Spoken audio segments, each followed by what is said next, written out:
তখনকার সময়ের বিজ্ঞানীরা যেভাবে জিনিসটাকে ডিসক্রাইব করে তার চেয়ে কোরআনের ডেসক্রিপশনটা মোর অ্যাপ্রোপ্রিয়েট।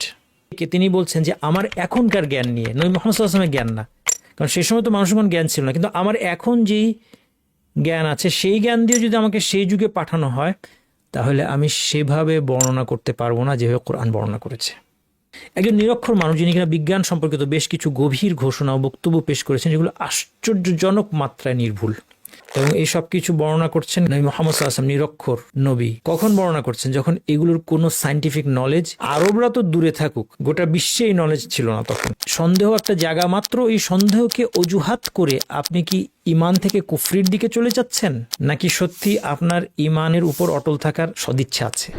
ভ্রূণের ক্রমবিকাশের যে আয়াত এবং হাদিসগুলো পাওয়া যায় এটা ইসলামের সত্যতার প্রমাণ, এবং কোরআন হাদিসের নিখুঁত বিবরণ এসেছে, সেই জ্ঞানটা সেই সময় ছিল না। এবং এই অলৌকিকত্বের কারণে বিশ্ববিখ্যাত বিজ্ঞানীরা আল কোরআনকে আল্লাহর বাণী এবং নবী সাল্লাল্লাহু আলাইহি ওয়াসাল্লামকে আল্লাহর দূত হিসেবে তারা স্বীকার করেছেন। কোরআনের বর্ণনাগুলি আশ্চর্যজনক মাত্রায় নির্ভুল, এটা আল্লাহর কাছ থেকে না হলে নির্ভুল হওয়ার কথা না।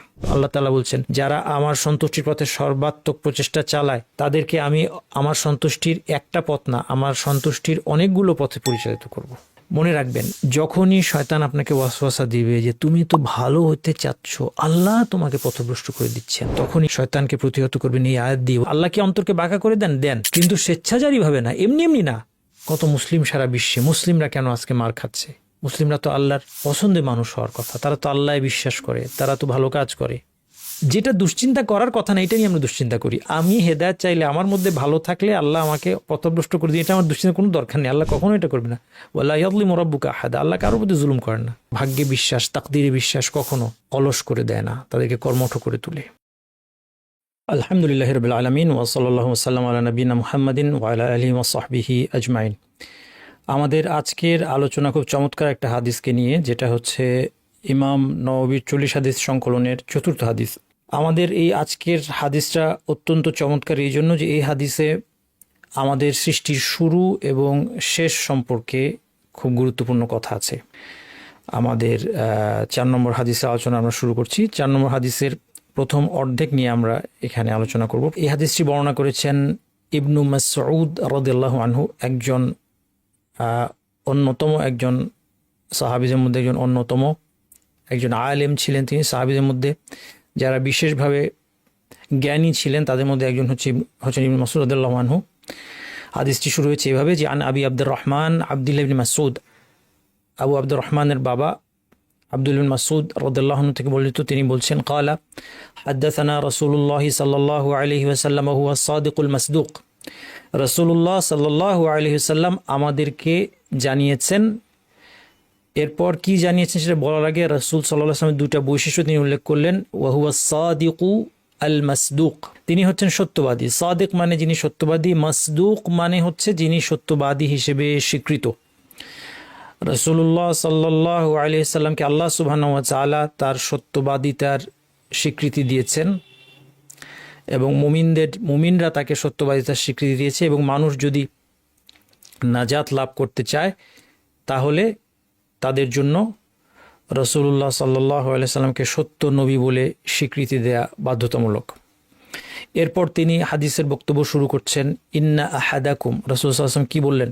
ইন্না আহাদাকুম ইউজমাউ খালকুহু ফি বাতনি উম্মিহি 40 ইয়াওমান নুতফা, নিশ্চয়ই তোমাদের প্রত্যেকের সৃষ্টি মায়ের জরায়ুতে 40 দিন যাবত জমা হয় নুতফা রূপে।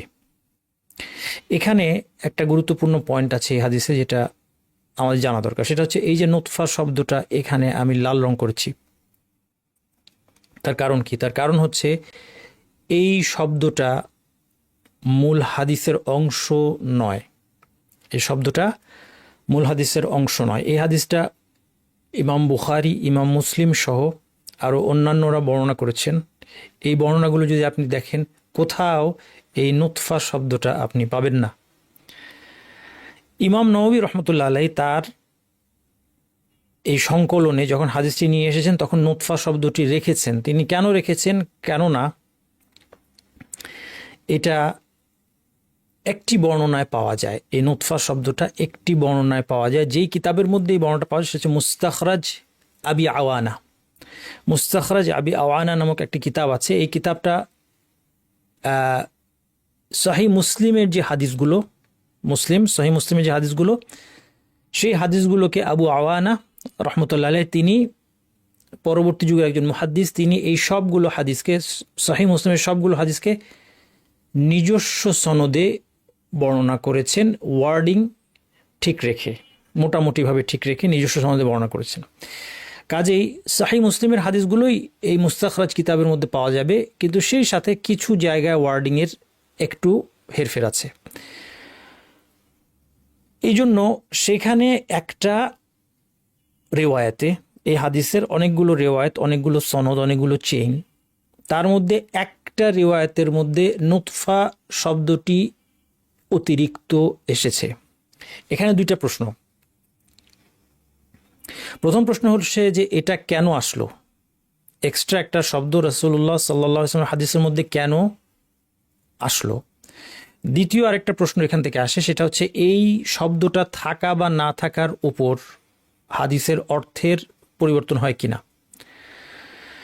এই শব্দটা থাকা বা, আমি দ্বিতীয় উত্তরটা আগে দিচ্ছি, এই শব্দটা থাকা বা না থাকার উপরে হাদিসের অর্থের বড় ধরনের একটা পরিবর্তন আসে, এই জিনিসটা আমরা দেখব। এই শব্দটা আছে ধরে নিয়ে আমরা প্রথমে এর অর্থটা কি দাঁড়ায় বা কি বোঝা যায় সেটা আমরা দেখব, এবং তারপর শব্দটা না থাকলে কি হবে সেটা আমরা দেখব। আচ্ছা, প্রথম যদি প্রশ্নের উত্তর দিই যে কেন এই শব্দটা আসলো, শব্দটা সম্ভবত এসেছে কোনো রাবির পক্ষ থেকে, কোনো বর্ণনাকারীর পক্ষ থেকে ব্যাখ্যা হিসেবে এই শব্দটা এসেছে। কি হিসেবে এসেছে? ব্যাখ্যা হিসেবে। এবং এই জিনিসটা কেন হয়, ব্যাখ্যা হিসেবে একটা অতিরিক্ত শব্দ কেন ঢুকে? কারণ কোনো একজন বর্ণনাকারী যদি হাদিসের অর্থটা তিনি মনে করেন যে আমি পরিপূর্ণভাবে বুঝতে পেরেছি, সেই ক্ষেত্রে তিনি হাদিসটিকে বর্ণনা করার ক্ষেত্রে যেন পরবর্তী শ্রোতারা স্পষ্টত বুঝতে পারে, সেই জন্য কোনো একটা শব্দের সমার্থক শব্দ তিনি ব্যবহার করতে পারেন, অথবা ব্যাখ্যা করার জন্য একটা শব্দ তিনি যোগ করতে পারেন।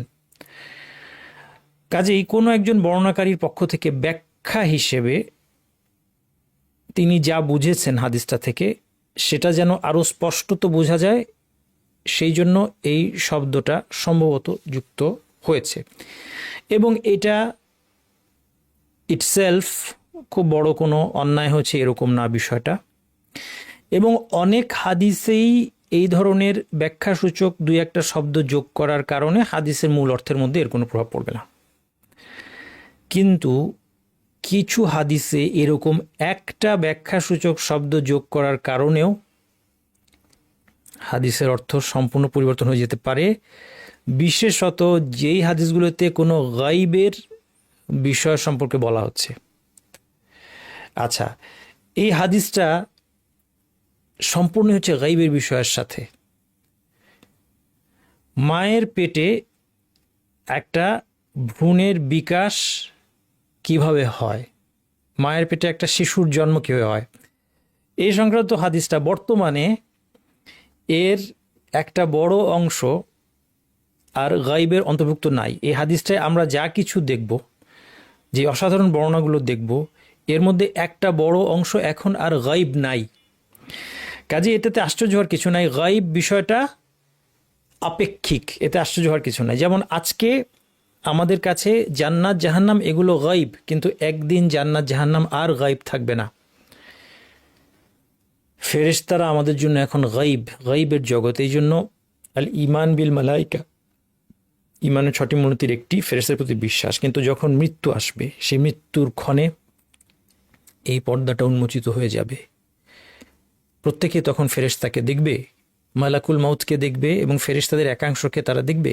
তাদের মধ্যে কেউ রহমতের ফেরেশতাকে দেখবেন, আল্লাহ যেন আমাকে তাদের অন্তর্ভুক্ত করেন, এবং কেউ কেউ আযাবের ফেরেশতাকে, শাস্তির ফেরেশতাকে দেখবে। আল্লাহ যেন আমাদেরকে সে সমস্ত কাফের বা পাপাচারীদের অন্তর্ভুক্ত না করেন যারা এই মৃত্যুর অন্তিম মুহূর্তে আযাবের ফেরেশতার মুখোমুখি হয়।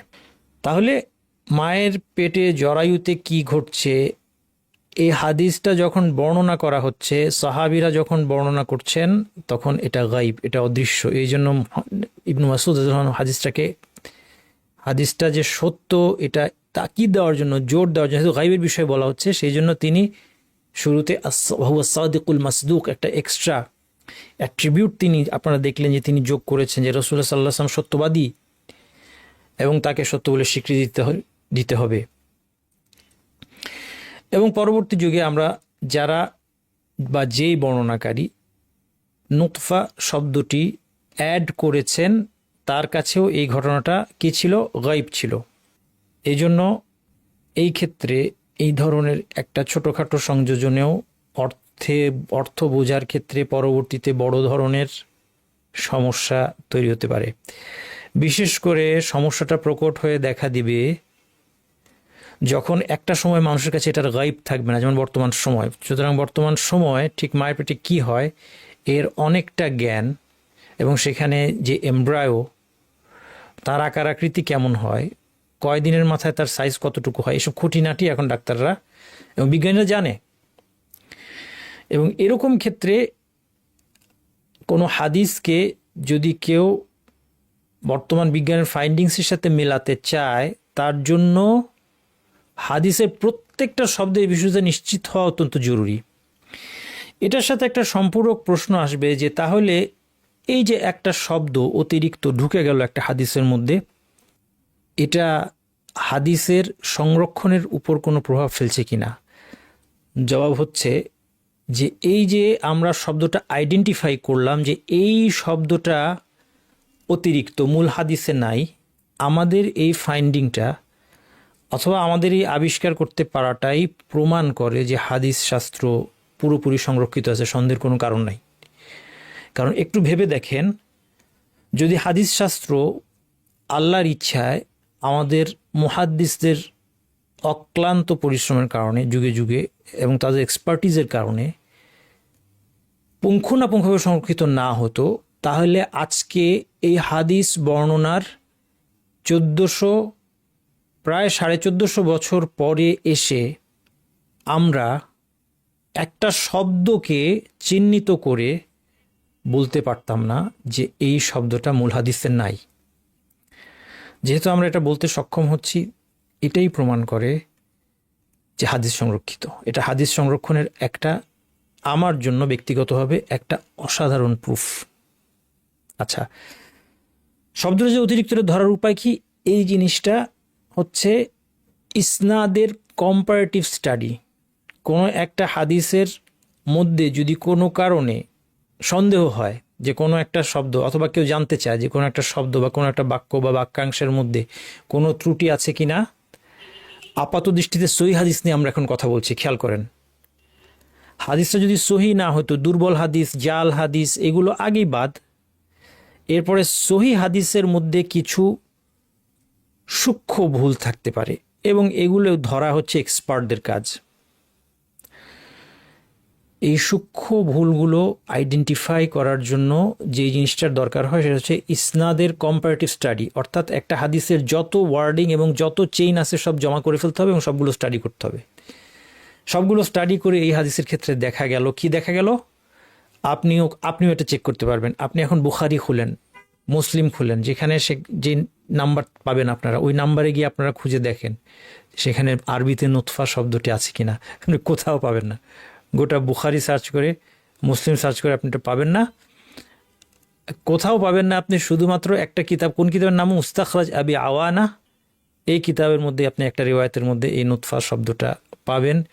এই জন্য বোঝা যায় যে এই নুতফা শব্দটা অরিজিনাল হাদিসে ছিল না। এইবার আমরা দেখব যে দুটোর মধ্যে তাহলে পার্থক্য কি হচ্ছে। দেখেন, প্রথমে আমরা শব্দটা আছে ধরে নিয়ে হাদিসের অর্থ কি দাঁড়ায় সেটা দেখি। তোমাদের প্রত্যেকের সৃষ্টি মায়ের পেটে 40 ইয়াউমান 40 দিন নুতফা রূপে জমা হয়, সুম্মা ইয়াকুনু আলাকাতান মিসলা যালিক। সুম্মা শব্দের দুইটা অর্থ হয় আরবিতে, একটা হচ্ছে এরপরে, আরেকটা অর্থ হচ্ছে তদুপরি। তদুপরি শব্দটা মানে কিন্তু সময়ের সিকোয়েন্সে পরে হইতে হবে এমন না, আরবিতে সুম্মাও তাই। যেমন ইংরেজিতে বলা হয় হয়তো দেন, এরপরে আরেকটা বলা হয় তদুপরি মোর ওভারও অনুবাদ হয় সুম্মার। এটা কিন্তু আরবি ভাষায় শুদ্ধ এবং আল কোরআনে অনেক জায়গায় আছে। এটাকে সুম্মা শব্দটা সময়ের তারতিব বুঝায় না, কিন্তু আপাত দৃষ্টিতে এখন যেভাবে হাদিসটা আছে তাতে মনে হচ্ছে এটা সময়ের তারতিব বোঝাচ্ছে। অর্থাৎ সুম্মা ইয়াকুনু আলাকাতান মিসলা যালিক, এর পরে সে কি হয়, আলাকা হয়, দ্বিতীয় স্টেজ। আলাকা অর্থ কি? আলাকা হচ্ছে এমন কিছু যে আটকে থাকে, কারণ এই পর্যায়ে সে মায়ের জরায়ুতে আটকে থাকে। এখানে যে স্টেজের কথা বলা হচ্ছে, এই স্টেজে ভ্রূণটা মায়ের জরায়ুতে আটকে থাকে এবং কোনো কোনো মুফাসসির অথবা হাদিস ব্যাখ্যাকারী এটাকে রক্তপিণ্ড বলেছেন, এটাও সঠিক। যদি সে মায়ের জরায়ুতে কী অবস্থায় থাকে এর বিচারে ধরা হয়, তাহলে আলাকা শব্দের যে মূল ভাষাগত অর্থ আটকে থাকার অর্থটা সঠিক। আর রক্তের অর্থটা কোথা থেকে আসছে, যদি আমরা এটা দেখতে কেমন, এটার রিয়েলিটি সেটা আমরা দেখি এবং এটা কীভাবে নারিশড হয় মায়ের দেহ থেকে সেটা আমরা দেখি, তাহলে এটাকে দেখতে একটা রক্তপিণ্ডের মতো দেখাবে, রক্তপিণ্ডের মতো দেখাবে, কারণ এর মধ্যে মায়ের ব্লাড আর এই এমব্রায়োর ব্লাডের মধ্যে কিছু এক্সচেঞ্জ ঘটে, ফলে সেখানে একটা ব্লাড সার্কুলেশন থাকে। সেই ব্লাড সার্কুলেশন কারণে এটা বাইরে থেকে দেখতে কেমন দেখা যাবে, একটা রক্তপিণ্ডের মতো দেখা যাবে। সুতরাং কোনো অনুবাদটাই ভুল না, যারা রক্তপিণ্ড বলেছেন এটাও ভুল না, যারা বলেছেন এটা আটকে থাকা বস্তু সেটাও ভুল না। দেখেন, তাহলে বোঝা গেল এই নুতফা শব্দটা থাকায় মনে হলো যে 40 দিন সে নুতফা রূপে থাকে, 40 দিন সে আলাকা রূপে থাকে, সুম্মা ইয়াকুনু মুদগাতান মিসলা যালিক, এরপরে 40 দিন আবার, মিসলা যালিক মানে অনুরূপ, 40 দিন আবার সে একটা মাংসের পিণ্ড আকারে থাকে। মুদগাহ বলতে মাদাগা শব্দের অর্থ হচ্ছে চাবানো, অর্থাৎ এমন একটা মাংসের টুকরার সাইজ যেটাকে চাবানো যায় মুখের মধ্যে, এরকম ছোটোখাটো একটা মাংসের সাইজে সে থাকে। এই হাদিস থেকে, এই ওয়ার্ডিং থেকে মনে হচ্ছে যে নুতফা শব্দটা আছে ধরে নিয়ে মনে হচ্ছে আরও 40 দিন সে মুদগা, তাহলে 40 120 দিন। এই 120 দিনের হিসাবটাই হচ্ছে মাশহুর, অর্থাৎ বহুল প্রচলিত। সুম্মা ইউরসালু ইলাইহিল মালাক, এই 120 দিন পরে ফেরেশতাকে পাঠানো হয়। ফায়ানফুখু ফীহির রূহ, এই ফেরেশতা তার মধ্যে রূহ ফুঁকে দেন। ওয়ায়ুমারু বিআরবাঈ কালিমাত, এবং তাকে 4টা জিনিস লিখতে বলা হয়। এই ফেরেশতাকে আল্লাহ আদেশ করেন 4টা জিনিস লিখতে। কি কি? বিকাতবি রিজকিহি ওয়া আজালিহি ওয়া আমালিহি ওয়া শাকিয়্যিন আম সাঈদ, তার রিজিক লেখা হয়, তার আয়ু লেখা হয়, আজাল মানে আয়ু, আমাল মানে আমল, বুঝতেই পারছেন, আমল লেখা হয়, এবং সে কি শাকি নাকি সাঈদ, অর্থাৎ সে কি হতভাগা নাকি সৌভাগ্যবান, সে কি জান্নাতি নাকি জাহান্নামী, এই সব কিছু লেখা হয়। এই সংক্রান্ত যত প্রশ্ন আপনাদের, সবগুলোর উত্তর আমি আমার ভাগ্য সংক্রান্ত 1 ঘন্টার ভিডিওতে আলোচনা করেছি বিস্তারিত, যে আল্লাহ সুবহানাহু ওয়া তাআলার পক্ষে এই সব কিছু জানা সম্ভব, তার জানা আছে অবশ্যই, এবং জানা আছে সেটা তিনি লিখে রেখেছেন।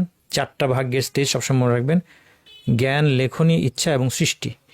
আল্লাহ তাআলা জানেন, তিনি অসীম জ্ঞানের অধিকারী, তিনি সব কিছু জানেন। তিনি কি আলা ইয়ালামু মান খালাক, যিনি সৃষ্টি করেছেন তিনি কি জানবেন না? সুতরাং কে কি করবে সেটা তিনি জানেন এবং তিনি লিখে রেখেছেন। আবার যখন সেগুলো ঘটে তার ইচ্ছাতেই ঘটে, এবং সব কিছু আল্লাহর সৃষ্টি, অর্থাৎ পাপীর পাপ সব কিছু আল্লাহর ইচ্ছা। কিন্তু বিশেষ করে আমাদের এখানে কনসার্ন হচ্ছে কি নিয়ে? অপরাধী যখন অপরাধ করে, আল্লাহর অবাধ্য বান্দা যখন আল্লাহর অবাধ্যতা করে, অথবা আল্লাহর অনুগত বান্দা যখন তার আনুগত্য করে, কেউ যখন ঈমান আনে, কেউ যখন কুফরি করে, এই সব কিছু, এর কোনো কিছু আল্লাহর ইচ্ছার বাইরে হয় না। এই সব কিছু আল্লাহ সুবহানাহু ওয়া তাআলার ইচ্ছায় সংগঠিত হয়, এবং এই সবগুলো আল্লাহর সৃষ্টি।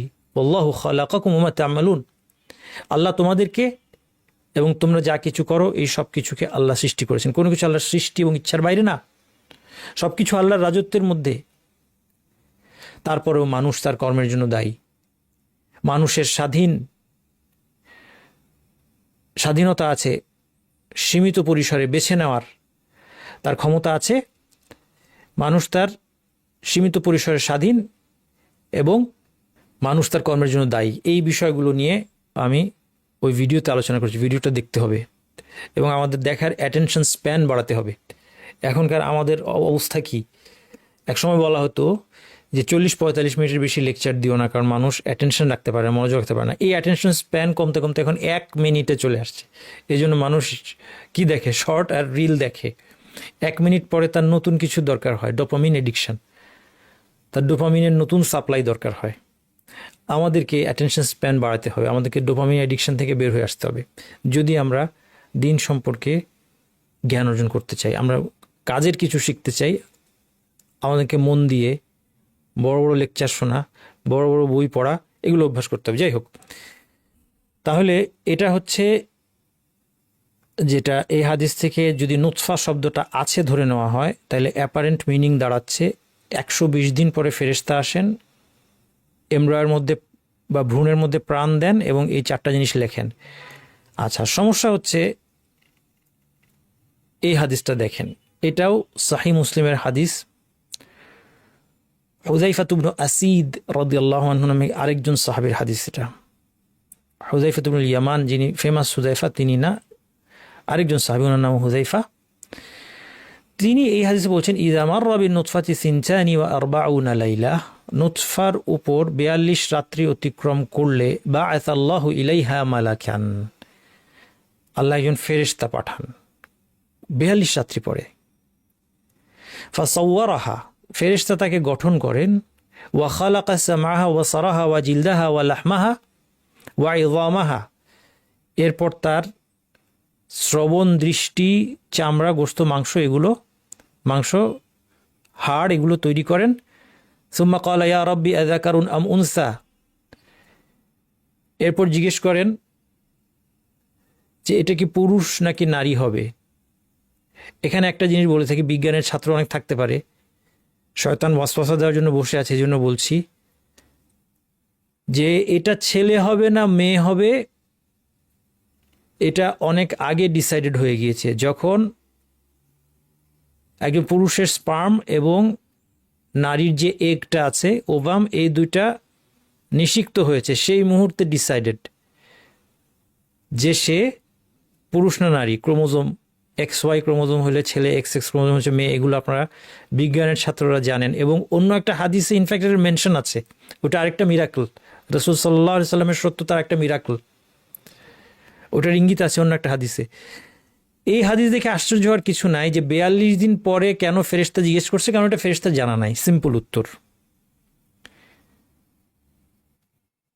অর্থাৎ কোডে লেখা আছে যে সে কি হবে, কিন্তু সেই কোডটা ফেরেশতা হয়তো সরাসরি পড়তে পারেন না। তিনি জিজ্ঞেস করছেন, ইয়া রাব্বি আযাকারুন আম উনসা, হে আমার রব, এ কি পুরুষ হবে না নারী হবে, সেভাবে ফেরেশতা তাকে গঠন করবেন। সুতরাং সে পুরুষ না নারী হবে, সেই কোডটা আগে লেখা থাকলেও তার গঠনটা ফেরেশতার হাত দিয়ে হবে বা ফেরেশতার মাধ্যমে হবে। আচ্ছা, সেই জন্য জিজ্ঞেস করছেন ফেরেশতা। সুতরাং এটার মধ্যে কোনো সংঘর্ষ নাই।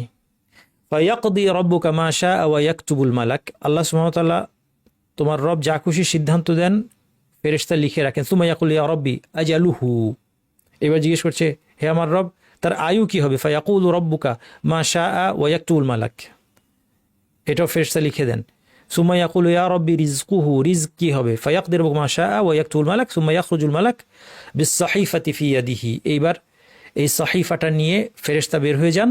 ফালা ইয়াজিদু আলা মা উমিরা ওয়ালা ইয়ানকুস,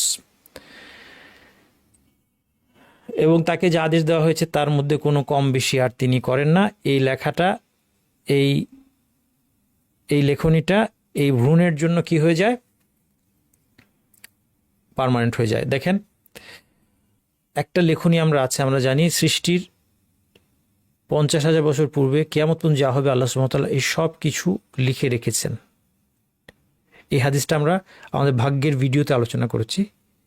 সেটা হচ্ছে শাশ্বত লেখনী, লাউহে মাহফুজে সব কিছু লেখা আছে। এটা আরেকটা লেখনী, এটা হচ্ছে আবার যখন একজন মানুষের সৃষ্টি হবে, একটা মানুষ পৃথিবীতে ভূমিষ্ঠ হবে, তার আগে এই লেখনীটা তার জীবনের, সারা জীবনের একটা লেখনী। আবার আরেকটা লেখনী আছে বাৎসরিক লেখনী, যেটা লাইলাতুল কদরে লেখা হয়, কারণ আমাদের জীবনের বিভিন্ন স্টেজের সাথে ফেরেশতারা ইনভলভড। কাজেই এক একটা স্টেজের সাথে ইনভলভ ফেরেশতাদের কাছে আল্লাহ সুবহানাহু ওয়া তাআলা, ফেরেশতারা যেই বান্দাদের দায়িত্বে নিয়োজিত, তাদের জীবনে কি ঘটবে না ঘটবে সেগুলো লিখে দেন। তাহলে এই লেখনীর এই 3টা স্টেজ আছে। আচ্ছা, এখন দেখেন, যেটা আমরা বলতে চাচ্ছি যে এই হাদিস অনুযায়ী, এটাও সহিহ হাদিস, এই হাদিস অনুযায়ী লেখনীটা হয় 42 দিন পরে। এবং এখান থেকে আমরা একটা ইঙ্গিত পাচ্ছি যে এই 42 দিনের মধ্যে 3টা স্টেজ পার হয়ে গেছে, নুতফা, আলাকা এবং মুদগা। যে 3টা স্টেজ আমরা আগের হাদিস দেখে মনে করেছিলাম, নুতফা শব্দটা রেখে আমরা মনে করেছিলাম 120 দিন, এই হাদিসে মনে হচ্ছে এই 3টা স্টেজ এই 42 দিন পার হয়ে গিয়েছে। কেন? কারণ একটা প্রমাণ দেখলাম যে ফেরেশতা এসে লিখে ফেলছেন। আরেকটা জিনিস হচ্ছে যেটা, যে এখানে এরপরে দৃষ্টি, শ্রবণ এবং গোশত, হাড়, এগুলো সৃষ্টির কথা বলা হয়েছে এবং এগুলো ডেফিনেটলি মুদগা স্টেজের পরে গিয়ে হয়। এর প্রমাণ আল কোরআনে আছে। আল্লাহ তাআলা বলছে সুম্মা খালাকনা নুতফাতা আলাকাতান।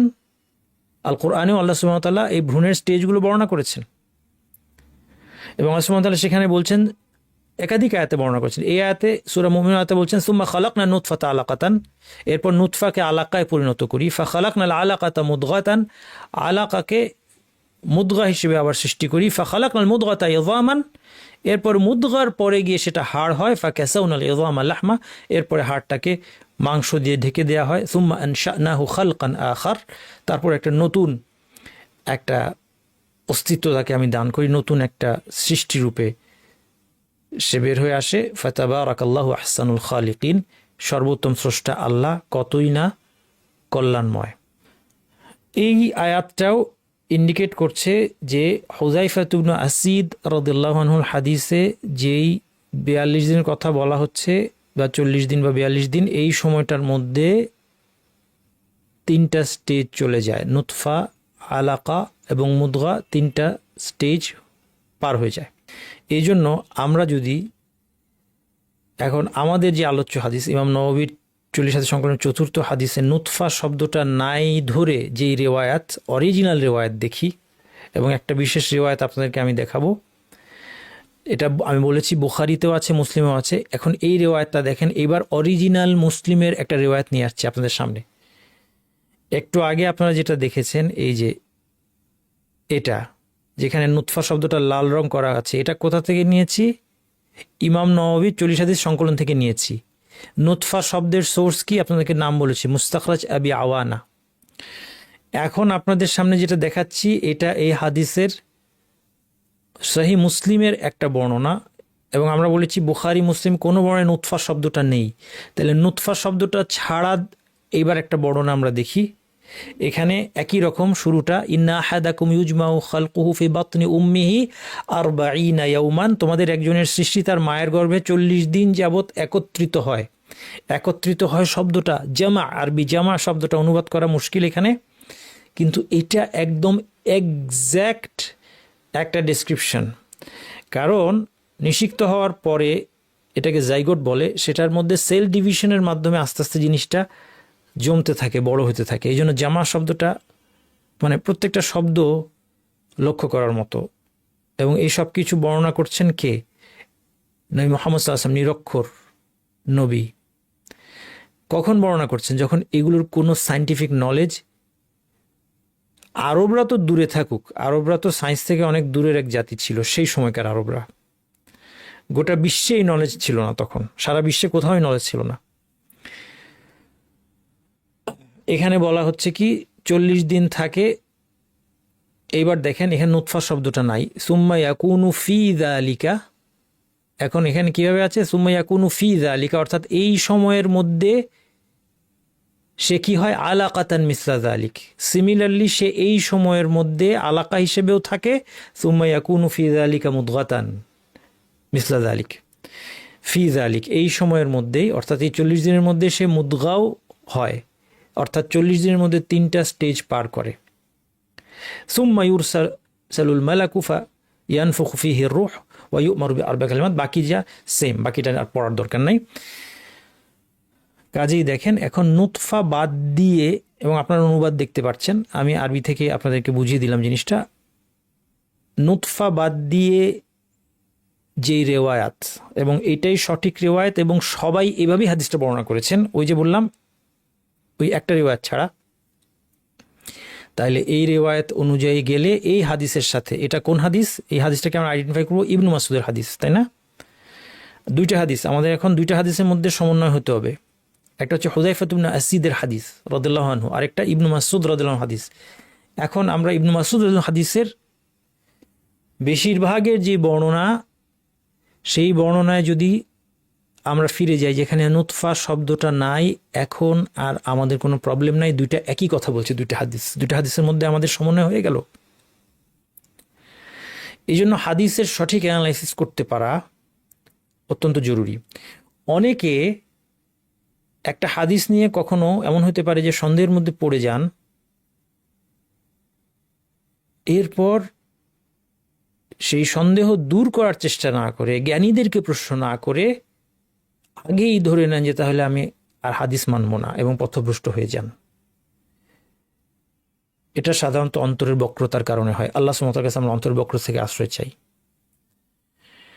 এই জন্য ভাইয়েরা আমার, একটা গুরুত্বপূর্ণ কথা আমি বলবো, যদি কখনো কোনো আয়াত নিয়ে, কোনো হাদিস নিয়ে শয়তান আপনার মনে কোনো সংশয়ের জন্ম দেয়, একটা জিনিস মনে রাখবেন যে এটার অবশ্যই জবাব আছে। এটা একটা পরীক্ষা, এটা একটা টেস্ট। আল্লাহ সুবহানাহু ওয়া তাআলা হয়তো টেস্ট করছেন যে আপনি এই সন্দেহ একটা জায়গা মাত্র, এই সন্দেহকে অজুহাত করে আপনি কি ইমান থেকে কুফরির দিকে চলে যাচ্ছেন, নাকি সত্যি আপনার ইমানের উপর অটল থাকার সদিচ্ছা আছে। যদি সদিচ্ছা থাকে আপনি কি করবেন? আপনি প্রশ্ন করতে শুরু করবেন। আপনি বলবেন যে ঠিক আছে, আমার জানায় কোথাও অপূর্ণতা আছে, আমি তো এক্সপার্ট না, আমি না বিজ্ঞানের এক্সপার্ট, আমি না হাদিসের এক্সপার্ট। আমরা বেশিরভাগই দুইটা হাদিসের মধ্যে মিলের ক্ষেত্রে হোক অথবা হাদিসের সাথে সায়েন্টিফিক ফ্যাক্ট, যেগুলো অনেক কিছু আছে সায়েন্টিফিক থিওরি, এটা প্রমাণই হয় নাই, সেটা নিয়ে বেশি চিন্তার দরকার নাই। কিন্তু যেগুলো মানুষ এখন জানতে পেরেছে, বিজ্ঞানীরা নিশ্চিত মোটামুটি দেখতে পারছে, একমত হয়ে যাচ্ছে, সেইগুলো সাথে যদি কোনো আপনার মনে হয় যে কোনো সংশয় আছে, আপনার মনের সংশয় উকি দিলে আপনি আলেমদেরকে প্রশ্ন করে করে করে করে খোঁজ করে করে এটা শেষ পর্যন্ত আপনার যাওয়া উচিত। আপনি যদি শেষ পর্যন্ত যান ধৈর্য ধরে, তখন আপনার ইমান এর আগে, সংশয়ের আগে যেই লেভেলে ছিল, আপনি যদি শেষ পর্যন্ত যান ধৈর্য ধরে, তাহলে আপনার ইমান ইনশাআল্লাহ ডাবল হয়ে যাবে। কেন ডাবল হবে? কারণ আপনি যে এখানে সংশয়ের কোনো সুযোগ নেই এটাই শুধু আবিষ্কার করবেন তাই না, আপনি দেখবেন যে হাদিস যেইভাবে বর্ণনা দিয়েছে এই সায়েন্টিফিক ফ্যাক্টের, কোরআন বা হাদিস, সেটা কোনো মানুষের পক্ষে সম্ভব ছিল না। ফলে আপনার কোরআন হাদিস যে আল্লাহর কাছ থেকে এসেছে, এই ইমানটা আরও কি হবে, সংশয়ের আগে যতটুকু ছিল সংশয়ের পরে আরও মজবুত হয়ে যাবে। কাজেই যদি আমার আপনার মধ্যে কল্যাণ থাকে, তাহলে শয়তান যেই সংশয়টা আমাদের মধ্যে ঢুকায় সেটা আমাদের জন্য পরিণতিতে ভালো। কিন্তু যদি আমার মধ্যে বক্রতা থাকে, আল্লাহ মাফ করুক, আমি আর কোনো অনুসন্ধান করলাম না, কারণ আমি পিছলে যাওয়ার একটা পথ খুঁজছি যে কিভাবে আমি ইসলাম থেকে কোনোভাবে বের হয়ে যেতে পারি, তখন আমি অনেক কিছু বলতে পারবো। যে এই যে না দেখো, কেউ বলতে পারে যে 120 দিনের যে কথার হিসাবটা বলছে, 120 দিনে এই বাচ্চাটা অনেক বড় হয়ে যায়, এই নুতফা আলাকা মুদগা স্টেজগুলোর সাথে এটা মিলতেছে না। সেই জন্য আমাদেরকে এই বিষয়গুলোতে সচেতন থাকতে হবে। আর যদি বিজ্ঞান মোটেই না জানেন, আলহামদুলিল্লাহ, তাহলে আপনি এই ওয়াসওয়াসা, শয়তানের ওয়াসওয়াসা, সংশয় এর এই পার্টটা থেকে মুক্ত। তবে অন্যভাবে হয়তো আল্লাহ আপনি পরীক্ষা করবেন। যাই হোক, তাহলে আমরা দেখলাম যে হাদিসে আসলে দুইটা হাদিসের মধ্যে কোনো সংঘর্ষ নাই এবং নুতফা শব্দটা সাব্যস্ত হয়নি, বরং হাদিসের অর্থ হচ্ছে 40-42 দিনের মধ্যেই 3টা স্টেজ অতিক্রান্ত হয়, নুতফা, আলাকা, মুদগা, এবং এই 3টা স্টেজের নামকরণ থেকে আমরা, এবং তারপরের ডেভেলপমেন্টগুলি হচ্ছে গোশত, মাংস, তারপরে আপনার প্রজনন অঙ্গের শুরু। দেখেন, ওই যে প্রশ্ন করেছে যে ফেরেশতা যে ছেলে না মেয়ে হবে, রিপ্রোডাক্টিভ সিস্টেমের দ্বারা ডিস্টিংকশন তৈরি হওয়াটা কিন্তু শুরুর থেকেই হয় না, এটা এই স্টেজের পরে গিয়ে হয়, 40-42 দিন পরে গিয়ে। তাহলে সব কিছু কিন্তু মিলে যাচ্ছে, যে এই স্টেজটা সায়েন্টিফিক ফ্যাক্টের সাথেও মিলে যাচ্ছে। ভ্রূণের ক্রমবিকাশের যে আয়াত এবং হাদিসগুলো পাওয়া যায়, এটা ইসলামের সত্যতা প্রমাণ, এবং কোরআন হাদিসে যে নিখুঁত বিবরণ এসেছে সেই জ্ঞানটা সে সময় ছিল না। খালি চোখে কিন্তু এগুলো দেখার কোনো উপায় ছিল না। এমন না যে কেউ, আল্লাহ মাফ করুক, কারো পেট কেটে টেটে এগুলি দেখে ফেলবে, এরকম কিছু ছিল না। এগুলো মাইক্রোস্কোপিক জিনিস। এবং এই অলৌকিকত্বের কারণে বিশ্ববিখ্যাত বিজ্ঞানীরা আল কোরআনকে আল্লাহর বাণী এবং নবী সাল্লাল্লাহু আলাইহি ওয়াসাল্লামকে আল্লাহর দূত হিসেবে তারা স্বীকার করেছেন। এটার আমরা একদম 3টা এক্সাম্পল দেবো প্র্যাকটিক্যাল। 3জন বড় বিজ্ঞানী। প্রথম যিনি, ইনি খুব ফেমাস, প্রফেসর কিথ মুর। এটা অনেক আগের কথা আমি বলছি।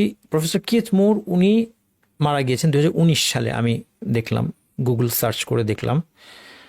এবং ওনার একটা পরবর্তী লেকচারেও আমি যেটা বুঝলাম শুনে, যে উনি ইসলাম গ্রহণ করেননি।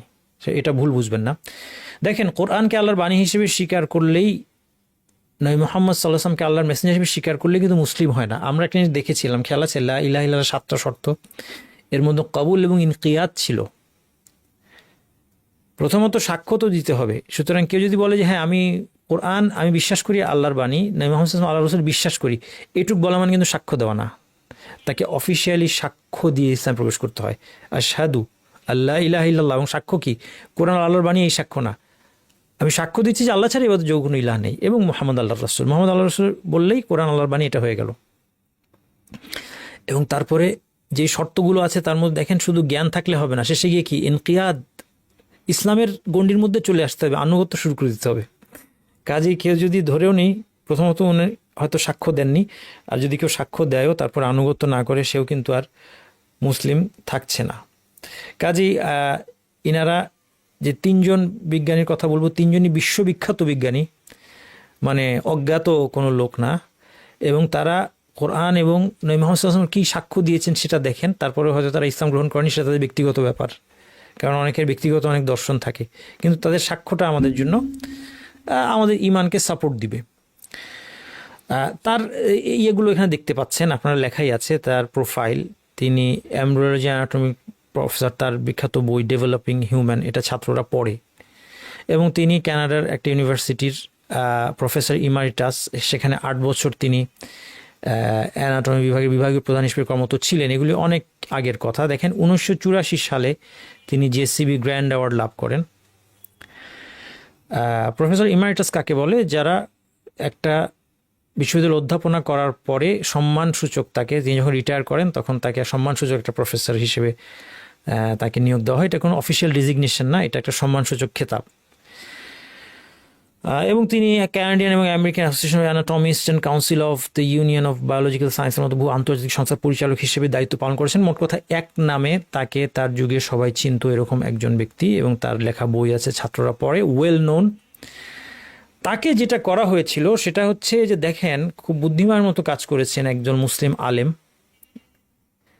একজন মুসলিম আলেমের পরিচালনা এটা হয়েছে। তারা গিয়ে সিম্পলি উনাকে, দেখেন, উনাকে কোনো ইসলাম গ্রহণ করানোর চেষ্টা করেন কিচ্ছু না।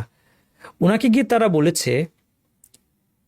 বলেছেন যে আপনি এই বিষয়ের এক্সপার্ট, আচ্ছা আমাদের ধর্মীয় গ্রন্থে এই এই কথাগুলো লেখা আছে, আপনার সায়েন্টিফিক নলেজের আলোকে আপনি এটা অ্যাসেস করেন, ইভ্যালুয়েট করেন। এবং তিনি বিস্তারিত আমার এখানে নাই, আমি শুধু ওনার কোটেশনটা নিয়ে এসেছি। প্রফেসর কিথ মুর, ওনার আরও বিস্তারিত আপনারা বিভিন্ন জায়গায় ইন্টারনেটে সার্চ দিলেও পাবেন ওনার কথাগুলো।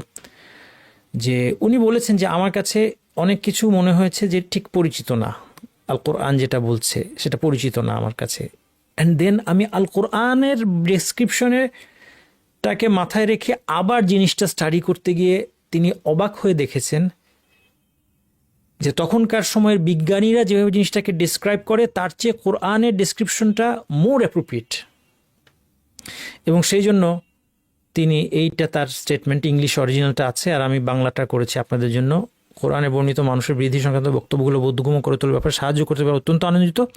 আমার কাছে এই কথা স্পষ্ট যে এগুলো মুহাম্মাদের নিকট নিশ্চিতভাবে স্রষ্টা কর্তৃক প্রেরিত হয়েছে সাল্লাল্লাহু আলাইহি সাল্লাম। কেননা প্রায় সকল তথ্যই আবিষ্কৃত হয়েছে বহু শতাব্দী পরে। এটা আমার কাছে এ কথাই প্রমাণ করে যে মুহাম্মদ নিশ্চিতভাবে স্রষ্টা কর্তৃক প্রেরিত বাণী বাহক। দ্বিতীয় যে বিজ্ঞানীর কথা আমরা বলব, তিনিও একজন বিখ্যাত অ্যানাটমি এবং ডেভেলপমেন্টাল বায়োলজি প্রফেসর, ডক্টর ই মার্শাল জনসন। তার কথাটা খুব ইন্টারেস্টিং। তাকেও একই জিনিস করা হয়েছে, এই ডেসক্রিপশনগুলো আলাদা করে তাকেও দেওয়া হয়েছে। তিনি বলছেন, একজন বিজ্ঞানী হিসেবে আমি কেবল সেসব জিনিস নিয়ে কাজ করতে পারি আমি সুনির্দিষ্টভাবে দেখতে পাই। আমি এমব্রিওলজি এবং ডেভেলপমেন্টাল বায়োলজি সম্পর্কে বুঝতে পারি। যদি আমি নিজেকে, দেখেন কি বলছে, নিজেকে আজ আমার যে জ্ঞান আছে সেই জ্ঞানের অধিকারী ওই যুগে, অর্থাৎ কোরআন নাজিল হওয়ার যুগে ভ্রূণের ক্রমবিকাশ বর্ণনাকারী হিসেবে কল্পনা করি, আমি যদি নিজেকে, তিনি বলছেন যে আমার এখনকার জ্ঞান নিয়ে, নবী মুহাম্মদ সাল্লাল্লাহু আলাইহি ওয়াসাল্লামের জ্ঞান না, কারণ সেই সময় তো মানুষের কোনো জ্ঞান ছিল না, কিন্তু আমার এখন যেই জ্ঞান আছে সেই জ্ঞান দিয়ে যদি আমাকে সেই যুগে পাঠানো হয়, তাহলে আমি সেভাবে বর্ণনা করতে পারবো না যেভাবে কোরআন বর্ণনা করেছে। মুহাম্মদ সাল্লাল্লাহু আলাইহি ওয়াসাল্লাম যে এই তথ্য সাল্লাল্লাহু আলাইহি ওয়াসাল্লাম উনি বলে নাই, আমি অ্যাড করলাম, এই তথ্য অন্য কোথাও থেকে পেয়েছেন তা অস্বীকার করার কোনো যুক্তি আমি দেখি না। তাই তিনি যা লিখেছেন তাতে ঐশ্বরিক হস্তক্ষেপ ছিল, এতে গডের হস্তক্ষেপ ছিল, এটার বিরুদ্ধচারণ করার মতো আমি কিছু দেখতে পাই না। থার্ড যে বিজ্ঞানী ডক্টর টিভিয়ান পারসড, উনি কিথমোর, প্রফেসর কিথমোরের কলিগ, দুজনে একসাথে বইটাও লিখেছে, ডেভেলপমেন্টাল বায়োলজি বইটা, আপনার যদি খেয়াল থাকে লেখকের জায়গায় ওনার নামও আছে, উনিও এরকম বিখ্যাত বিজ্ঞানী, ওনার কীর্তি এগুলো বিস্তারিত ডিসক্রিপশন পড়লাম না। ওনার কথাটা যদি আমরা দেখি, উনি বলছেন একই জিনিস, ওনার কাছেও দেওয়া হলো যে দেখেন এই যে কোরআন এটা বলছে, আপনি কীভাবে মূল্যায়ন করবেন এটাকে। তিনি বলেন যে আমাকে বর্ণনা করা হয় যে মুহাম্মদ অতি সাধারণ ব্যক্তি ছিলেন, মানে আমাকে জানানো হয়েছে, তিনি বলছেন যে মুহাম্মদ সাধারণ ব্যক্তি ছিলেন, তিনি পড়তে বা লিখতে পারতেন না, প্রকৃতপক্ষে তিনি ছিলেন নিরক্ষর, এবং আমরা 12 শতাব্দী পূর্বের কথা বলছি, আসলে 14 শতাব্দী হবে, উনি ভুল করে এটাকে 12 শতাব্দী বলেছেন। একজন নিরক্ষর মানুষ যিনি কিনা বিজ্ঞান সম্পর্কিত বেশ কিছু গভীর ঘোষণা ও বক্তব্য পেশ করেছেন যেগুলো আশ্চর্যজনক মাত্রায় নির্ভুল, এবং আমি ব্যক্তিগতভাবে কপাল জোরে মিলে যাওয়ার কোনো সম্ভাবনা দেখতে পাচ্ছি না। এক্ষেত্রে নির্ভুলতার সংখ্যা অনেক বেশি। তাই ডক্টর মুরের মতো এবারে আমারও কোনো দ্বিধা নেই যে ঐশী প্রেরণা বা ওয়াহি তাকে এ ধরনের বক্তব্য প্রদানে পরিচালিত করেছে। দেখেন ওনার কথাটা খুব সিগনিফিকেন্ট। তিনি এক জিনিস বলছেন যে, তার কথার অর্থ এই দাঁড়ায় যে দেখেন, কেউ বলতে পারে যে কোরআনে এমন ডিটেল কোনো বর্ণনা নাই, সঠিক কোরআনের যে ডেসক্রিপশনগুলো আছে সেগুলো খুব লিমিটেড, অল্প কিছু কথা, কিন্তু আল্লাহ তাআলা কি বলেছেন আল কোরআনে, আফালা ইয়াতাদাব্বারুনা কোরআন, তারা কি কোরআন নিয়ে চিন্তা করে না? ওয়ালাউ কানা মিন ইনদি গায়রিল্লাহি লাওয়াজাদু ফি ইখতিলাফান কাসীরা, যদি আল্লাহ ছাড়া অন্য কারো কাছ থেকে আসতো, তারা এর মধ্যে ইখতিলাফ পেত, ভুল পেত, অসামঞ্জস্য পেত, ত্রুটি পেত। এখন এই বিজ্ঞানীর কথাটা দেখেন, তিনি যেটা বলতে চাচ্ছেন যে কোরআনের বর্ণনাগুলি আশ্চর্যজনক মাত্রায় নির্ভুল, এবং এটা আল্লাহর কাছ থেকে না হলে নির্ভুল হওয়ার কথা না। অর্থাৎ আল কোরআন খুব বেশি ডিটেলসে না গেলেও যেই ডেসক্রিপশনগুলোই দিয়েছে এই সৃষ্টি জগৎ সম্পর্কে, ভ্রূণ সম্পর্কে বলেন, আরও অনেক কিছু, পাহাড়ের কাজ সম্পর্কে, মেঘ কিভাবে তৈরি হয়, অনেক কিছু সিম্পল কথা, কিন্তু কোনো মানুষ যদি আজ থেকে 1400-1450 বছর আগে এই কথাগুলো বলতো, তাহলে কালের প্রবাহে বিজ্ঞানের ফাইন্ডিংসের সাথে সাথে মেজর ভুল ত্রুটি ধরা পড়ে যেত সেখানে। সেই জন্য তিনি বলছেন যে এটা শুধু এমব্রায়োলজি নিয়ে তিনি বলছেন যে মানব ভ্রূণের বিকাশ সম্পর্কে আল কোরআন যে কথাগুলো বলেছে, এটা কপাল জোরে মিলে যাওয়ার কোনো সম্ভাবনা আমি দেখতে পাচ্ছি না। সুবহানাল্লাহিল আযীম। এখানে কয়েকটা ডেসক্রিপশন আমি নিয়ে এসেছি। আল্লাহ তাআলা বলেছেন, ইন্না খালাকনাল ইনসানা মিন নুতফাতিন আমশাজিন নাবতালিহি ফাজআলনাহু সামিআন বাসীরা, আমি মিশ্র এক ফোঁটা তরল থেকে মানুষকে সৃষ্টি করেছি, তাকে আমি পরীক্ষা করব, এরপর তাকে শ্রবণ এবং দৃষ্টির অধিকারী করেছি। আল্লাহ সুবহানাহু ওয়া তাআলা বলছেন, সুম্মা জাআলা নাসলাহু মিন সুলালাতিন মিন মাইন মাহিন, একটা তুচ্ছ তরলের সুলালা থেকে সৃষ্টি করেছে। সুলালা মানে নির্যাস, কোনো একটা কিছুর ভিতর থেকে যদি একটা কিছুকে টেনে বের করা হয়, এটাকে সুলালা বলে। অসাধারণ একটা ডেসক্রিপশন, কারণ মানুষ এখন জানতে পেরেছে যে একজন পুরুষ যা নিক্ষেপ করে তার মধ্যে সেটা একটা তরল পদার্থ, তার মধ্যে অনেক কিছু থাকে, সেখান থেকে 80 থেকে 300 মিলিয়ন স্পার্ম সেখানে থাকে, তার মধ্যে একটা স্পার্ম বিশাল জার্নি করার পরে সে গিয়ে একটা ফিমেল এগ ওভামের সাথে মিলিত হতে পারে, একটা অংশ। এই জন্য দেখেন আরেকটা মিরাকুলাস হাদিস, রাসূল সাল্লাল্লাহু আলাইহি ওয়াসাল্লামকে জিজ্ঞেস করা হলো আজল সম্পর্কে। আবু সাঈদ খুদরী রাদিয়াল্লাহু আনহু বলছেন, সুইলা রাসূলুল্লাহ সাল্লাল্লাহু আলাইহি ওয়াসাল্লাম আনিল আজলি, আজল সম্পর্কে। আজল হচ্ছে দাম্পত্য সম্পর্কের পরে পুরুষ যদি বাইরে নিক্ষেপ করে, এটা হচ্ছে জন্ম নিয়ন্ত্রণের একটা প্রাচীন পদ্ধতি এবং এটা বৈধ।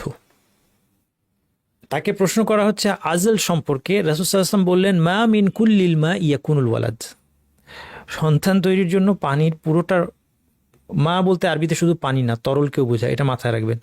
ফ্লুইডকেও আরবিতে মা বলে। ইংরেজিতে দুইটা শব্দ আছে, একটা হচ্ছে ওয়াটার, একটা হচ্ছে ফ্লুইড।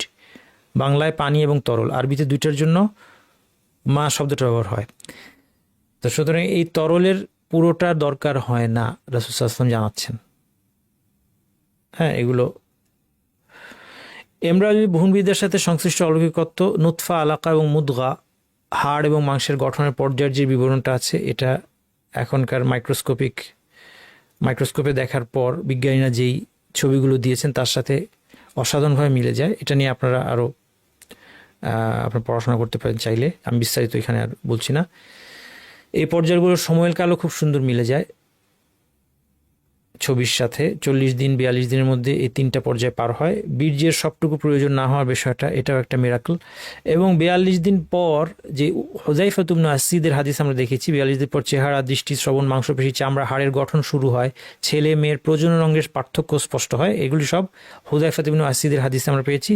এটাও সায়েন্টিফিক যে ডেসক্রিপশন, আমি আলাদাভাবে পড়ে দেখেছি ডাক্তারি সোর্স থেকে, মানে অসাধারণভাবে মিলে যায় আলহামদুলিল্লাহ।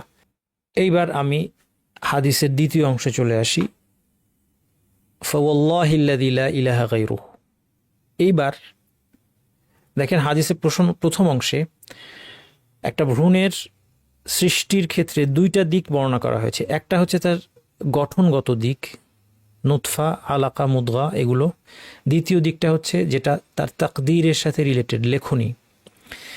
এইবার হাদিসের দ্বিতীয় অংশে এই লেখনী সম্পর্কে বলছে যে তোমাদের কেউ ইন্না আহাদাকুম লা ইয়ামালু বিআমালি আহলিল জান্নাহ হাত্তা মা ইয়াকুনু বাইনাহু বাইনাহা ইল্লা যিরা। একজন ব্যক্তি জান্নাতীর আমল করতে থাকে এবং তার এবং জান্নাতের মধ্যে 1 হাত দূরত্ব হয়ে গিয়েছে, এতটা। অর্থাৎ 1 হাত দূরত্ব মানে সে ভালো কাজ করতে করতে জান্নাতের উঁচু স্তরে চলে গিয়েছে, এটা অর্থ না। অর্থ হচ্ছে সে মৃত্যুর কাছাকাছি চলে এসেছে। ফায়াসবিকু আলাইহিল কিতাবু ফায়ামালু বিআমালি আহলিন নার। তার কিতাবে যা লেখা আছে এটা কার্যকর হয়ে যায়, ফলে সে জাহান্নামের কাজ করতে থাকে। ফায়াদখুলুহা, এবং সারা জীবন আপাত দৃষ্টিতে জান্নাতির কাজ করেও শেষমেশ জাহান্নামে চলে যায়। ওয়া ইন্না আহাদাকুম লা ইয়ামালু বিআমালি আহলিন নার হাত্তা মা ইয়াকুনু বাইনাহু বাইনাহা ইল্লা যিরা। একজন জাহান্নামের কাজ করতে থাকে এবং শেষ পর্যন্ত যখন জাহান্নামের সাথে তার 1 হাত দূরত্ব অর্থাৎ মৃত্যু কাছে চলে এসে ফায়াসবিকু আলাইহিল কিতাব, তার লেখনী কার্যকর হয়। ফায়ামালু বিআমালি আহলিল জান্নাহ ফায়াদখুলুহা, সে জান্নাতীদের কাজ শুরু করে দেয় এবং জান্নাতে প্রবেশ করে। এই হাদিস পড়ে প্রথম যেই দুশ্চিন্তাটা আসে সবার মনে, এবং শয়তানও সেটাকে ওয়াসওয়াসা দিয়ে শক্তিশালী করে, সেটা হচ্ছে দেখো তুমি ভালো কাজ করতে চাচ্ছ, কিন্তু আল্লাহ তোমাকে শেষ জীবনে কি করবেন? পথভ্রষ্ট করে দিবেন, তোমার ভাগ্যকে তোমার উপর চাপিয়ে দিয়ে। অথবা তুমি খারাপ কাজ করে যাও, শেষ বয়সে ভাগ্যকে তোমার উপর চাপিয়ে দিয়ে আল্লাহ তোমাকে জান্নাতি করে দিবেন। এটা শয়তানের ওয়াসওয়াসা। হাদিসের অর্থ সঠিকভাবে বুঝতে হলে আমাদেরকে অন্যান্য হাদিস এবং কোরআন আয়াত দেখতে হবে, তাহলে আমরা ইয়ে থেকে বাঁচতে পারবো। এই জন্য আমি এটা নিয়ে দীর্ঘ আলোচনা করছি আমার ভিডিওতে, আবার একটু রিপিট করছি। এই ধারণাটা যে সম্পূর্ণ ভুল, এটা কোরআন হাদিসের স্পষ্ট বক্তব্য দ্বারা প্রমাণিত। আল্লাহ তাআলা বলছেন, ওয়াল্লাযীনা জাহাদু ফীনা লানাহদিয়ান্নাহুম সুবুলানা ওয়া ইন্নাল্লাহা লামাআল মুহসিনিন। যারা আমার সন্তুষ্টির পথে সর্বাত্মক প্রচেষ্টা চালায় তাদেরকে আমি আমার সন্তুষ্টির একটা পথ না, আমার সন্তুষ্টির অনেকগুলো পথে পরিচালিত করব। মনে রাখবেন, যখনই শয়তান আপনাকে ওয়াসওয়াসা দিবে যে তুমি তো ভালো হতে চাচ্ছ, আল্লাহ তোমাকে পথভ্রষ্ট করে দিচ্ছেন, তখনই নিজেকে শয়তানকে প্রতিহত করবেন এই আয়াত দিয়ে, ওয়াল্লাযীনা জাহাদু ফীনা লানাহদিয়ান্নাহুম সুবুলানা। এই জন্য কোরআন হাদিস বারবার পড়া আমাদের জন্য খুব জরুরি। রিপিটেডলি আমাদের কোরআন হাদিস পড়তে হবে। যখনই শয়তান একটা ওয়াসওয়াসা নিয়ে আসবে, কোনো মানুষ একটা ওয়াসওয়াসার জন্ম দিবে, অথবা নিজের নফস সাথে সাথে কোনো একটা আয়াত দিয়ে কোনো একটা হাদিস, এটা টিকাটা আপনার জানতে হবে। সবগুলো কোরআন হাদিসের মধ্যে আছে, শুধুমাত্র আমাদের জানার অভাব। আল্লাহই বলছেন, ওয়াল্লাযীনা জাহাদু ফীনা লানাহদিয়ান্নাহুম সুবুলানা। কেউ যদি আমাদের পথের চেষ্টা করে, আমি তাকে আমার পথগুলো দেখাই। ওয়াল্লাযীনা ইহতাদাউ যাদাহুম হুদাওয়া ওয়া তাকওয়াহুম। যে হেদায়েত গ্রহণ করে তার হেদায়েত আল্লাহ বাড়িয়ে দেন। আপনার কাছে একটা হেদায়েত আসলে আপনি গ্রহণ করলেন, এইবার আল্লাহ হয়তো আপনাকে 2টা হেদায়েত দিবেন, আরও 3টা বিষয় যেটা জানা ছিল না এটা জানাবেন, এবং আপনাকে তাকওয়া দান করবেন। এবং শুধু তাই না, আমার চেষ্টা অনুপাতে আমরা হেদায়েত যদি চাই, আমার চেষ্টা অনুপাতে আল্লাহর দেওয়ার মাত্রাটা অনেক বেশি। ইযা তাকাররাবা ইলাইয়া বি শিবরিন তাকাররাবতু ইলাইহি যিরাআন। সে আমার কাছে 1 বিঘত নিকটবর্তী হয়, তাহলে আমি তার দিকে 1 হাত অগ্রসর হই। আল্লাহ কি বলছেন এখানে খেয়াল করে, হাদিসে কুদসি আল্লাহ তাআলা বলছেন যে তুমি একটু চেষ্টা করলে আমি তোমাকে অনেক বেশি দিই হেদায়েত। সে যদি আমাদেরকে এক হাত নিকটবর্তী হয়, তাকাররাবতু ইলাইহি বাআন, আমি 2 হাত ছড়িয়ে দিলে যতটুকু লম্বা হয় এই হাতের মাথা থেকে ওই হাতের মাথা ততটুকু আমি এগিয়ে যাই। ইন আতানি ইয়ামশি আতাইতুহু হারওয়ালাতান, সে যদি আমাদেরকে হেঁটে আসে আমি তার দিকে ছুটে যাই। এত দয়ালু আল্লাহ সুবহানাহু ওয়া তাআলা। ইয়া আইয়ুহাল ইনসানু মা গাররাকা বিরাব্বিকাল কারীম, হে মানব জাতি, তোমাদের মহানুভব রব সম্পর্কে কি তোমাদেরকে পথভ্রষ্ট করলো, প্রতারিত করলো। আল্লাহ সুবহানাহু ওয়া তাআলার কাছে হেদায়েত চাইলে অবশ্যই আল্লাহ হেদায়েত দিবেন। হেদায়েত আমি চাচ্ছি আল্লাহ পথভ্রষ্ট করে দিচ্ছি, এটা হবে না। একটা মানুষ তার অফিসের কোনো একটা কর্মচারী কর্মঠ তার সমস্ত কথা শুনে নিয়মিত অফিসে আসে, অফিস করে, তাকে কি অনর্থক স্যাক করে দেয়? একটা বুদ্ধিমান মানুষ কোনোদিন করে না। আরেকটা লোক অলস, কোনো কাজ করে না, দেরি করে অফিসে আসে, মাসের মধ্যে 10 দিন ছুটি কাটায়, তাকে প্রমোশন দিয়ে দিবে? কোনোদিন না। তাহলে মানুষ যদি এটা না করে, কেন আমরা মহান আল্লাহ সুবহানাহু ওয়া তাআলা যিনি মহাজ্ঞানী, ইনসাফকারী, দয়ালু, মানুষকে শাস্তি দিতে তার কোনো দরকার নেই, তিনি মানুষের জন্য সহজতা চান, কেন তার সম্পর্কে আমরা মন্দ ধারণা করব? কাজেই আমাদের হাদিসটাকে ঠিকভাবে বুঝতে হবে। তেমনি পথভ্রষ্ট, যে পথভ্রষ্টতা বেছে নিবে তার জন্য ভয় হচ্ছে আল্লাহ তাকে পথভ্রষ্ট করে দেবেন শাস্তি স্বরূপ। ফালাম্মা যাগু আযাগাল্লাহু কুলুবাহুম, তারা যখন বক্রতা অবলম্বন করলো আল্লাহ তাদের অন্তরকে বাঁকা করে দিলেন। এই জন্য আল্লাহ কি অন্তরকে বাঁকা করে দেন, কিন্তু স্বেচ্ছাচারীভাবে না, এমনি এমনি না, কারণ সে বক্রতাকে বেছে নিয়ে চেয়েছে। তার কাছে হেদায়েত এসেছে, সে হেদায়েত দেখতে চায় নাই, না আমার হেদায়েত দরকার নাই, আমি শুনবো না, আমি দেখব না, আমি প্রমাণ দেখব না, আমি যে পথে আছি এটাই ঠিক।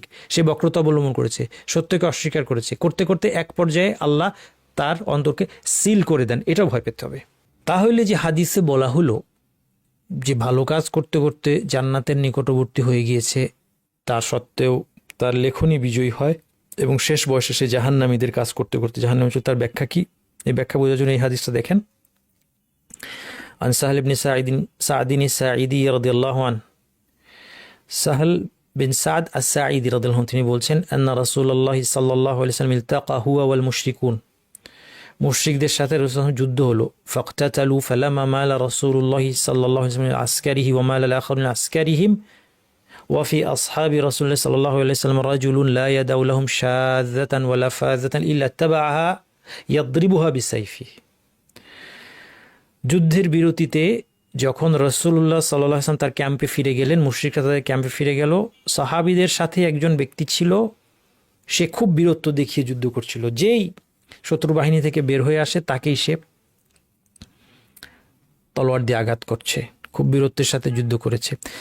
ফাকালা মা আজজা মিন্না আল-ইয়াওমা আহাদুন কামা আজজা ফুলান, একজন সাহাবী বললেন, এই লোকটার মতো আজকে আর কেউ আমাদের উপকার করতে পারে না, এই লোকটা আজকে যুদ্ধে আমাদেরকে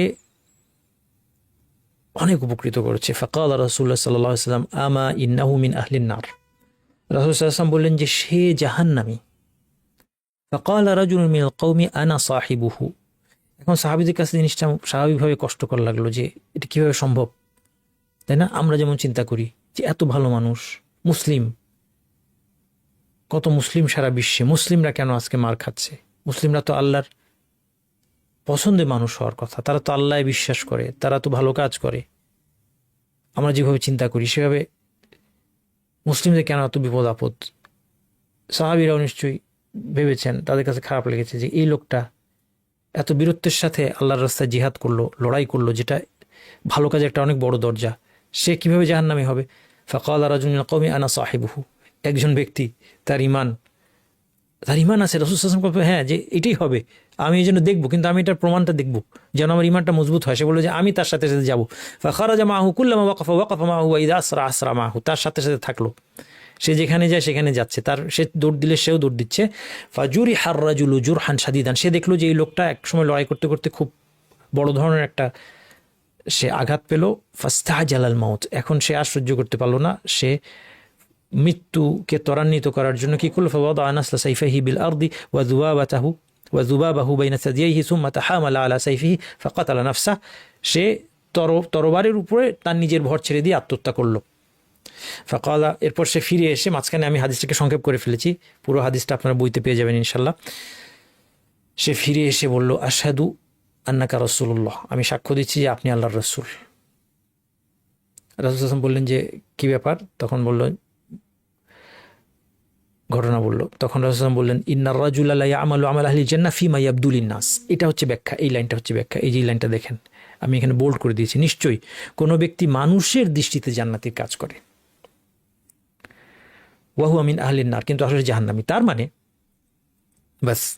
এখন দেখেন আপনি আগের হাদিসে যেখানে বলা হচ্ছে যে ভালো কাজ করতে করতে একটা লোক জান্নাতের সাথে তার এক হাত দূরত্ব, তার মানে হচ্ছে তার ভালো কাজগুলো ছিল লোক দেখানো, তার অন্তরের মধ্যে বক্রতা আছে, আল্লাহ সন্তুষ্টির উদ্দেশ্য তার নাই। কিন্তু কখনো হয়তো বীরত্ব, প্রশংসা পাওয়ার জন্য, কখনো সম্পদের জন্য, কখনো ক্ষমতার লোভে, কখনো লিডারশিপের কারণে, রিলিজিয়াস লিডারশিপের কারণে, রিলিজিয়াস লিডারশিপ ধরে রাখার জন্য। কারণ মানুষ নেতৃত্ব ভালোবাসে। নেতৃত্ব কিন্তু শুধু রাজনৈতিক নেতৃত্ব নয়, ধর্মীয় নেতৃত্বও মানুষ কিন্তু ভালোবাসে।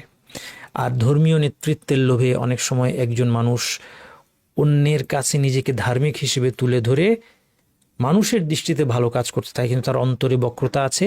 আল্লাহ সুবহানাহু ওয়া তাআলা তার এই বক্রতাকে প্রকাশ করে দেন পরীক্ষার মাধ্যমে, যেমন এই লোকটার ক্ষেত্রে ঘটেছে। আল্লাহ সুবহানাহু ওয়া তাআলার কাছে আমরা আমাদের অন্তরের রোগের ব্যাপারে আশ্রয় চাই। এই জন্য মনে রাখবেন ভাইয়ের আমার, এই হাদিস থেকে আমাদের ফায়দা হচ্ছে, যেটা দুশ্চিন্তা করার কথা না এটা নিয়ে আমরা দুশ্চিন্তা করি। আল্লাহ, আমি হেদায়েত চাইলে, আমার মধ্যে ভালো থাকলে আল্লাহ আমাকে পথভ্রষ্ট করে দিয়ে, এটা আমার দুশ্চিন্তা কোনো দরকার নেই। আল্লাহ কখনো এটা করবে না। ওয়ালা ইয়াযলিমু রাব্বুকা আহাদা, আল্লাহ কারোর প্রতি জুলুম করেন না। ওটা নিয়ে আমার দুশ্চিন্তা না। কিন্তু আমার হাদিসটা পড়ে দুশ্চিন্তা হওয়ার কথা কোন জায়গায় বলেন? আমার দুশ্চিন্তার বিষয় কোনটা? যে আজকে যে হাদিসটা পড়লাম, ইবনে মাসউদ হাদিস, যেখানে আমরা দেখলাম একটা মানুষ জান্নাতীদের কাজ করতে থাকে, এবং এই হাদিস থেকে, এই পরবর্তী হাদিসটা থেকে আমরা বুঝলাম, সাহাল রাদিয়াল্লাহু আনহু হাদিস থেকে বুঝলাম, জান্নাতের জন্য কাজটা ছিল তার লোক দেখানো, এবং শেষ পর্যন্ত তার ভাগ্যের লিখনি বিজয়ী হয়, সে জাহান্নামীদের কাজ করতে শুরু করে দেয়, অর্থাৎ তার আসল অবস্থাটা প্রকাশ পেয়ে যায়। ফলে সে জাহান্নামে যায় তার নিজের কাজের বদৌলতে, নিজের কাজের জন্য সে দায়ী। আমাদের দুশ্চিন্তাটা হওয়ার কথা ছিল এই হাদিসগুলো পড়ার পরে, যে আমরা আমাদের অন্তরে যে বক্রতা লুকিয়ে রেখেছি, কাউকে বলছি না, মানুষকে যখন আমরা বলি তখন আমরা বলি যে আমার সবই ভালো, আমার তো কোনো দোষ নাই। খেয়াল করে দেখেন, আমরা আমার অন্তরের খারাপ জিনিসটা আমি জানি ভালো করে, আমি এটাকে লুকিয়ে রাখি, আমি এটা মানুষের সামনে বলি না, আমি এটা দেখতে চাই না। অনেক সময় আমি জানি কিন্তু আমি অনেক সময় দেখতে চাই না, ঢেকে রাখি। আমার অন্যায়টা আমি ঢেকে রাখি, আমি দেখতে চাই না। আমার খারাপ অভ্যাসগুলো আমি দেখতে চাই না, ঢেকে রাখি। সালাতে আমার অবহেলা, আমার ঠিক মতো পর্দা করছি না, হালাল উপার্জন করছি না, আমার দৃষ্টিকে অবনত রাখছি না, আরও কি কি গুনাহের কাজ আমি করছি, আমি জানি, আমি সেটাকে ঢেকে রাখি, দেখতে চাই না, মানুষকে দেখাই না, নিজেও দেখতে চাই না, ভুলে থাকি। কিন্তু আহসাহুল্লাহু ওয়া নাসুহ, তারা ভুলে গেলেও আল্লাহ এগুলো গণনা করে রেখেছেন। আমাদের দরকার ছিল এটাকে ভয় করা। এই যে আমরা অন্যায় করে যাচ্ছি, এই যে বক্রতা আমার মনের মধ্যে লুকিয়ে রেখেছি, পুষে রেখেছি, মানুষকে আমি আমার ভালোটা দেখাচ্ছি, এর পরিণতিতে যেন আমাদেরকে আল্লাহ পরীক্ষায় ফেলে আমাদের আসল অবস্থা প্রকাশ করে না দেন, এই ভয়টা আমাদের পেতে হবে। এই জন্য এই কথাটা আমি আমার ভাগ্য লেকচারের শেষেও বলেছি, আবারও বলছি, এই কথাটা আমাকে খুব নাড়া দেয়। মুসলিমদেরকে, প্রকৃত মুমিনদেরকে ভাগ্যে বিশ্বাস, তাকদিরে বিশ্বাস কখনো অলস করে দেয় না, তাদেরকে কর্মঠ করে তোলে। এই জন্য একজন মুমিনের রিয়াকশন কি হবে এটা জানার পর, যে আল্লাহ লিখে রেখেছেন আমি জান্নাতি না জাহান্নামী, তার রিয়াকশন হবে যে আমি তো জানি না, আমি ভাবছি আমি জান্নাতি, হয়তো আমি জাহান্নামী। সে তখন আল্লাহর সাহায্য চাইবে, আল্লাহর কাছে দোয়া করবে যে আল্লাহ যদি জাহান্নামীদের মধ্যে আমার নাম লেখা থাকে আপনি জান্নাতীদের মধ্যে লিখে দেন। এই দোয়া করা জায়েজ, কারণ লাউহে মাহফুজের লেখনীটা পরিবর্তন না হলেও অন্যান্য লেখনীতে পরিবর্তন হতে পারে। আর সবচেয়ে বড় কথা, আমি তো জানি না আমি কোথায় যাচ্ছি, আল্লাহ আমি যেন জান্নাতি হই, আল্লাহ আমি যেন জাহান্নামে না যাই। তখন একজন মুমিন কি করবে? আল্লাহর কাছে দোয়া করবে। তারপর দ্বিতীয় কি করবে? সে তার ভালো কাজের উপর সন্তুষ্ট থাকবে না, সে আরও চেষ্টা করবে, সে খুঁজে বের করবে আমার কোথায় ত্রুটি আছে, কোন কাজ আমাকে জাহান্নাম নিয়ে যেতে পারে। আমার সাবধান হতে হবে, আমার ভালো কাজের পরিমাণ আরও বাড়াতে হবে, কোয়ালিটি বাড়াতে হবে, খারাপ কাজ থেকে তওবা করতে হবে, এখনই বের হয়ে আসতে হবে। এইভাবে সে আরও পরিশ্রমী হয়ে ওঠে। এবং একজন প্রকৃত মুমিন আল্লাহর ইচ্ছায় মৃত্যু পর্যন্ত দুশ্চিন্তা করে, ভাগ্য নিয়ে দুশ্চিন্তা করে, দুশ্চিন্তার কারণে তার শুধু নেক আমলই বাড়তে থাকে, তার গুনাহ কমতে থাকে, সে তওবা করতে থাকে, এবং শেষ পর্যন্ত মৃত্যুর সময় সে আল্লাহ সম্পর্কে যে সুধারণা পোষণ করেছে সেভাবে আল্লাহকে পায়। কারণ তার সুধারণা ছিল আল্লাহ সম্পর্কে যে আমি যদি সিনসিয়ার হই, আমি যদি চেষ্টা করি, ওয়াল্লাযীনা জাহাদু ফিনা লানাহদিয়ান্নাহুম সুবুলানা, আল্লাহ তাদেরকে তার পথগুলো দেখাবেন। আল্লাহ সুবহানাহু ওয়া তাআলা আমার এটা অ্যাকসেপ্ট করবেন, আমাকে সাহায্য করবেন এবং তার প্রতিশ্রুতি অনুযায়ী আমাকে উত্তম পরিণতি দান করবেন, এবং সেটাই সে মৃত্যুর সময় পায়। অপরদিকে যার অন্তরের মধ্যে কুফরি বা বক্রতা আছে, সে এটাকে অজুহাত হিসেবে দাঁড় করাবে, যে অজুহাতটা সে জাগতিক ব্যাপারে দেয় না। জাগতিক ক্ষেত্রে সে কল্যাণের জন্য আরও বেশি চেষ্টা করে, কিন্তু জান্নাতের ব্যাপারে যেহেতু তার বিশ্বাস নাই অথবা কুফরি আছে, সে বলবে যে এগুলো ভাগ্যে যা আছে তাই হবে, অথবা আমি এগুলো বিশ্বাস করি না। সে তার মতো অজুহাত দিবে এই ভাগ্যের হাদিসগুলো দিয়ে। সুতরাং প্রকৃত মুমিনকে কখনো এগুলো অলস করে তুলবে না, কর্মঠ করে তুলবে। আল্লাহ সুবহানাহু ওয়া তাআলা এই কথাগুলো মধ্যে যদি ভুল ত্রুটি হয়ে থাকে যেন আল্লাহ মাফ করে আমাদেরকে সংশোধন করে দেন, এবং যা কিছু ভালো সেটার প্রশংসা আল্লাহ সুবহানাহু ওয়া তাআলার, সবটাই আল্লাহর পক্ষ থেকে। আল্লাহ যেন সেই অনুযায়ী আমাদেরকে আমল করার তৌফিক দান করেন। সুবহানাকাল্লাহুম্মা ওয়া বিহামদিকা আশহাদু আল্লা ইলাহা ইল্লা আনতা আস্তাগফিরুকা ওয়া আতুবু ইলাইক।